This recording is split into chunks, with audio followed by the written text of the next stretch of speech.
क्योंकि आपने अमेठी का नाम ले लिया, तो जो अमेठी की सांसद हैं, जो महंगाई और महिलाओं पर चुप हो जाती है, सांप सूंघ जाता है, सिर्फ राहुल गांधी का नाम सुनते ही जग जाती है, वो अमेठी के दौरे पर थी।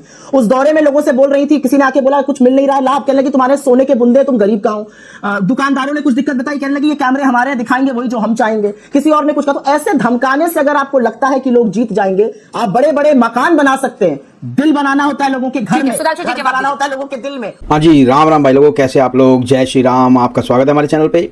तो जी आज एक छोटा सा वीडियो बनाया है गोदी मीडिया के ऊपर, जिसमें अंजना ओम कश्यप जी के एक प्रोग्राम में आप जानते ही हैं हमारी सुप्रिया श्रीनेत जो कि कांग्रेस की नेता और प्रवक्ता हैं, और उनके साथ सुधांशु त्रिवेदी जी बैठे हुए थे और बहस चल रही थी किसानों पे, और दुनिया भर के बवाल चल रहे थे, दुनिया भर के टॉपिक्स पे बात हो रही थी, महंगाई, बेरोजगारी, किसान आंदोलन, ये वो। तो जी सुप्रिया श्रीनेत जी इन्होंने खूब धोया आज अपने सुधांशु जी को, जिनका मुंह बेचारा का उतर गया था, और उसके बाद वो बोलने के काबिल नहीं रहे। काबिल तो हैं लेकिन मतलब बोल नहीं पाए।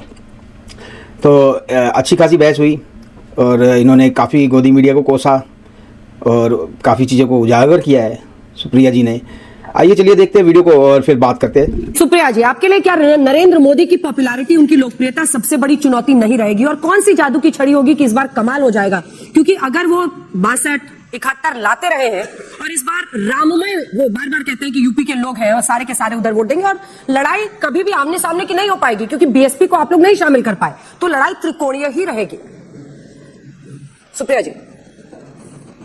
जी धन्यवाद अंजना जी, शो पर इनवाइट करने के लिए, और मेरे सारे को पैनलिस्ट को भी मेरा नमस्कार।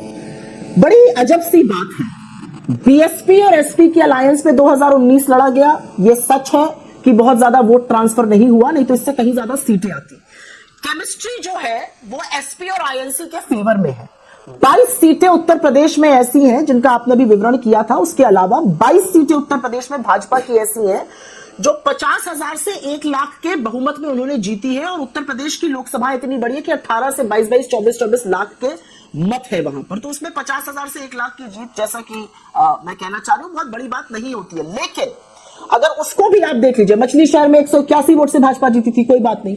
जो अभी सीटें अनाउंस हुई हैं 17 हमारे साथ, उसके पहले जो सपा ने करी और एक जो चंद्रशेखर जी के लिए है, करीब 42 सीटें अनाउंस हुई हैं, 48 सीटें, वो सारी सीटों में ऑपोजिशन को एज है। और इसलिए एज है, मैं एक छोटा सा नाम लेके आपको बताती हूं कि असलियत क्या है उत्तर प्रदेश की, और वो माहौल आपको कन्नौज के ब्रिजेश पाल बयां कर रहे हैं। उन्होंने अभी आत्महत्या कर ली थोड़ी देर पहले और अपनी सारी डिग्रियां जला दी, और आत्महत्या करते वक्त एक नोट लिख गया। मैं इसका समर्थन नहीं करती हूं, नोट लिखा, इन डिग्रियों का फायदा क्या जब नौकरी नहीं मिल रही है। लखनऊ के इको गार्डन में आरओ के लोग अभी तक पिट ही रहे थे प्रदर्शन करते हुए। अब पुलिस कांस्टेबल की जो भर्ती में पेपर लीक हो गया, वो लोग भी पिट रहे हैं। आपके चैनल ने इस बात को प्रखर तरीके से उठाया, उस बात का साधुवाद। तो उत्तर प्रदेश में जो दिखाने की कोशिश हो रही है भारतीय जनता पार्टी के द्वारा, और जो असलियत ग्राउंड पर है, उसमें बहुत भिन्नता है। असलियत में लोग ये पूछ रहे हैं कि नौकरियां कहां है। 7 साल बाद प्रक्रिया आई थी भर्ती की पुलिस कांस्टेबल की, उसमें भी पेपर लीक हो जाता है। आज ये कहेंगे हम 80 करोड़ लोगों को फ्री का राशन देते हैं। उत्तर प्रदेश के लोग कह रहे हैं फ्री के राशन की नौबत क्यों आ रही है, कहां है रोजगार, क्यों इतनी है महंगाई, क्यों इतनी है आर्थिक असमानता। जब वो युवा भारत जोड़ो न्याय यात्रा की गाड़ी पर चढ़ के फपक के रोने लगता है, उसकी बेबसी है, वो थक गया है उस सिस्टम से जो उसको नौकरी नहीं दे रहा, झूठा दिलासा और झूठे जुमले दे रहा है। ये उत्तर प्रदेश की असलियत है। वोट शेयर चाहे देख लीजिए और चाहे आप केमिस्ट्री ऑन द ग्राउंड देख लीजिए, बहुत बड़ा झटका भारतीय जनता पार्टी को। त्रिकोणीय लड़ाई पर मेरा सवाल था सुप्रिया, वहीं से तकदीर और तस्वीर दोनों त्रिकोणीय लड़ाई। मायावती जी तो साथ में नहीं है, ऐसा तो नहीं कि उनका सफाया हो गया। हाँ, इस पर जवाब नहीं मिला। छोटा सा बहुत अच्छा सवाल आपने पूछा। नहीं, बिल्कुल नहीं। मायावती जी का बिल्कुल सफाया नहीं हो गया आपके अकॉर्डिंग, लेकिन आप जाकर ग्राउंड पर देख लीजिए। मैं मायावती जी का बहुत आदर करती हूँ, और इसलिए आदर करती हूँ क्योंकि उनका जो राजनीतिक उत्थान है वैसा कम लोगों का होता है। कम लोग इतने शोषित वंचित समाज से आके इस शीर्ष शिखर पे पहुंचते हैं। लेकिन आज बहन जी को इस बात का जवाब देना है कि आप किसके साथ खड़ी हैं।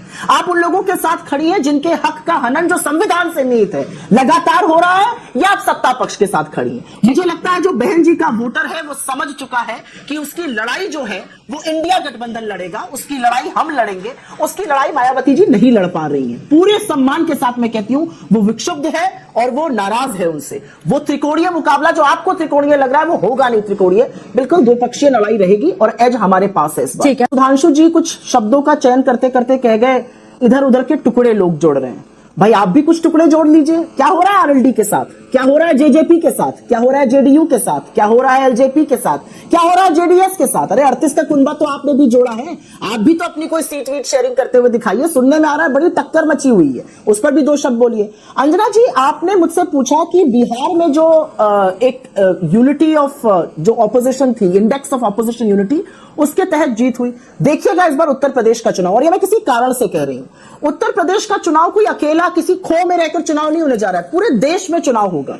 जिन किसानों को आप नक्सलवादी और आतंकवादी कह रहे हैं, जिन किसानों पर आप ड्रोन से ढूंढ कर आंसू गैस के बम के गोले छोड़ रहे हैं, जिस 7वें किसान की आज शहीदी हुई है वहां पर, जिस 21 साल के शुभकरण सिंह की हरियाणा की पुलिस की बर्बरता से हत्या हो गई, आज मुद्दा यह है, आज मुद्दा यह है कि सत्यपाल मलिक जो यूपी का बेटा है, जब वो खड़ा होकर आपसे सवाल पूछता तो आप उसके यहाँ रेड करा देते हैं। आज सवाल यह है कि किसानों को एनएसए के लॉ सेट के अंतर्गत मुकदमा किया जाएगा और उनके घर पे कुर्की के कागज लगाए जाएंगे, ढूंढ कर उनको पीटा जाएगा, बोरियों में भर के उनको हरियाणा की पुलिस ले जाएगी। अंततोगत्वा ये सारी बातें एक तरफ है, असलियत यह है कि इस देश के जो मुद्दे हैं उनसे ध्यान भाजपा हटाना चाहती है। आप एक नहीं, आप 100 बार बूथ मैनेज कर लीजिए। जब जनता बदलाव करना चाहती है तो उखाड़ फेंकती है, ये याद रखिएगा आप। और यही होगा इस बार। किसानों के खिलाफ जो आप कर रहे हैं, जो बेरोजगारों के खिलाफ षड्यंत्र कर रहे हैं, और जो इस देश में लोकतंत्र की आपने त्राहिमाम मचा दिया है। मैं 2 चीजें इस पर बोलना चाहती हूं और ये बोलनी जरूरी है। 30 सेकंड में ये बात मैं बोल के खत्म कर लूंगी। आज की तारीख में सुप्रीम कोर्ट कहता है इलेक्टोरल बॉन्ड जो है वो बिल्कुल खराब चीज है, लोकतंत्र के लिए खतरा, उसको खत्म किया जाए।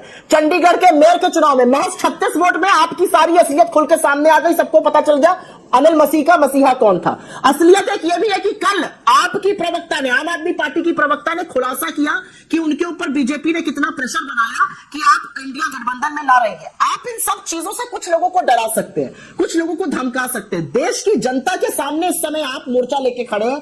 कोई भी सरकार किसानों के साथ बर्बरता कर कोई चुनाव नहीं जीत सकती है, यह बात मैं डंके की चोट पर कहती हूं। और इसके लिए आप मुझे जरूर 2024 के चुनाव के बाद बुलाइएगा और इस स्टूडियो में लताड़िएगा, क्योंकि आपने अमेठी का नाम ले लिया। तो जो अमेठी की सांसद है, जो महंगाई और महिलाओं पर चुप हो जाती है, सांप सूंघ जाता है, सिर्फ राहुल गांधी का नाम सुनते ही जग जाती है, वो अमेठी के दौरे पर थी।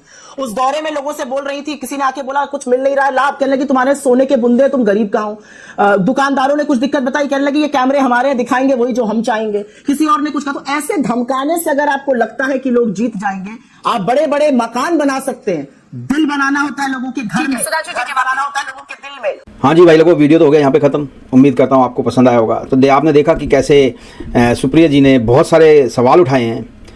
मोदी जी जो भी कर रहे हैं, अब वो ठीक कर रहे हैं, गलत कर रहे हैं, 24 में पता लग जाएगा लोगों को, और लोग बता देंगे बीजेपी को, कांग्रेस को, सपा को, सबको। पर अभी जो सुप्रिया जी ने बातें उठाई हैं उनमें कुछ बातें ठीक भी लगती हैं, पर आप जानते हैं हमारे देश का कुछ मीडिया ऐसा है कि जो सही बातों को भी गलत करके दिखाता है। तो वही उसी को गोदी मीडिया कहते हैं। पर्सनली मैं मोदी जी के अगेंस्ट नहीं हूँ, लेकिन मीडिया के अगेंस्ट हूँ जो ऐसी बातों को बहुत ज़्यादा तवज्जो देता है। एक अमीर जी हैं, वो भी ऐसे ही हैं, वैसे अच्छे पत्रकार हैं लेकिन कई बार गोदी मीडिया के हिसाब से चलते हैं। तो जी उम्मीद करता हूँ वीडियो आपको पसंद आया होगा। प्लीज़ चैनल को सब्सक्राइब करें, वीडियो को लाइक करें, शेयर करें।